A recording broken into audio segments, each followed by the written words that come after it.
చూస్తూ ఉంటే ముందు కంటే కూడా ఇప్పుడు టైప్ 2 డయాబెటీస్ ఉన్న పేషెంట్లలో కిడ్నీ డ్యామేజ్ ఎంత పర్సెంటేజ్లో జరుగుతుంది?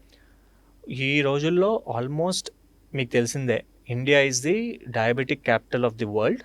It's capital in everything, fatty Everything. లివర్లో, Yes. డయాబెటీస్లో. సో అగైన్ అన్నిటికీ మూల కారణం మళ్ళీ డయాబెటీస్ నుంచి వస్తుంది. ఇప్పుడు ఫ్యాటీ లివర్ అవనివ్వండి, ఒబేసిటీ అవనివ్వండి, మన జెనెటిక్ మేకప్ ఎలా ఉంది అంటే, ఇది కూడా దీనికి ఒక హైపోథసిస్ ఉంది. పూర్వం రోజుల్లో మనవి అంత ఫెమైన్ అడ్జస్టెడ్ పాపులేషన్, అంటే మనకు అంత అందుబాటులో ఫుడ్ ఉండేది కాదు. So our bodies were made for storing food and fat.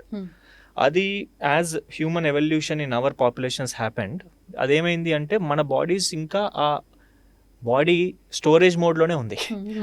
And ఇప్పుడు ఈ రోజుల్లో ఫుడ్ అవైలబిలిటీ అనేది చాలా ఈజీగా వచ్చేస్తుంది. మనం అంత కష్టపడాల్సిన అవసరం కూడా లేదు. మన పంట మనం పండించుకుని తినే రోజులు వెళ్ళిపోయాయి. సో డెఫినెట్గా diabetes is on the rice. ఇదే కాకుండా 100 మంది మీరు డయాబెటిక్స్ మన కంట్రీలో తీసుకుంటే దాంట్లో సుమారుగా 30 నుంచి 40% మందికి కిడ్నీ రిలేటెడ్ ప్రాబ్లమ్స్ బయటపడుతున్నాయి. ప్రతి 100 మందిలో, అంటే షుగర్ లేని వాళ్ళల్లో కూడా 100 మంది, ఇప్పుడు రోడ్డు మీద వెళ్ళే వాళ్ళని 100 మందిని తీసుకుని వాళ్ళల్లో కిడ్నీ టెస్టులు చేస్తే సుమారుగా 17 నుంచి 20 మందికి ఎర్లీ కిడ్నీ డిసీజ్ సైన్స్ కానీ యాక్చువల్ కిడ్నీ డిసీజ్ సైన్స్ అనేవి మనం డిటెక్ట్ చేయొచ్చు. ఇది ప్రూవ్ చేసి పడింది. మనం స్లమ్స్లో, హైదరాబాద్ స్లమ్స్లో చేసిన పరీక్షల్లో అంటే ఒక హెల్దీ ఉన్న పర్సన్కి కూడా you can still have 20% chance that you can have a kidney disease, healthy person also.